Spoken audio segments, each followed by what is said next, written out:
বাংলাদেশ জাতীয় ছাত্র দল সবসময় মেধা এবং মননশীল এবং প্রজ্ঞার মাধ্যমে একটি ছাত্র সমাজ গঠন করতে চায়, যেটি আগামীর রাষ্ট্রনায়ক দেশনায়ক জনাব তারেক রহমানের ব্যাংকার হিসাবে অভিভূত হবে।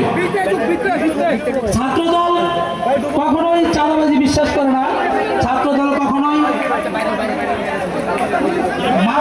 মাদককে সমর্থন করে না। মাদক মুক্ত শিক্ষিত সমাজ দিয়ে আমরা একটা ছাত্র সংগঠন করতে চাই, যেটি আপনাদেরকে নিয়ে আমরা ইনশাল্লাহ গঠন করবো। ইনশাল্লাহ সেই ছাত্র সংগঠন আগামী রাষ্ট্রনায়ক দেশনায়ক তারেক রহমানকে দেশে ফিরিয়ে আনার ক্ষেত্রে গুরুত্বপূর্ণ ভূমিকা রাখবে।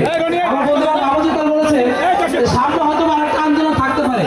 সেই আন্দোলনে গত জুলাই আগস্টে ঢাকার সাথে তাল মিলিয়ে খাবার আসলে এবং ধামরাইতে যে আন্দোলন আপনারা করেছেন, আমার মনে হয় না আর কোন আন্দোলন আপনাকে পিছিয়ে রাখতে পারবে।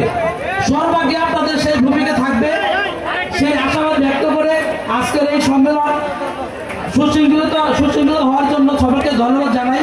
এবং কি অনেকেই পদপ্রার্থী থাকে, হয়তো সবাই তার সোয়ার টু বা সোয়ার ফাইভে আসতে পারবে না, কিন্তু যে অবস্থাতেই থাকবে সেই অবস্থা থেকেই দেশ তার কোনো হাতকে শক্তিশালী করতে হবে। এবং সেই আশাবাদ ব্যক্ত করে আমি আমার বক্তব্য শেষ করছি। বাংলাদেশ জাতীয় ছাত্রদল জিন্দাবাদ, দেশ নায়ক জনাব তারেক রহমান জিন্দাবাদ, শহীদ প্রেসিডেন্ট জিয়া রহমান অমরক, আবাসন নেত্রী দেশনেত্রী বেগম খালেদা জিয়া জিন্দাবাদ। আল্লাহ হাফেজ।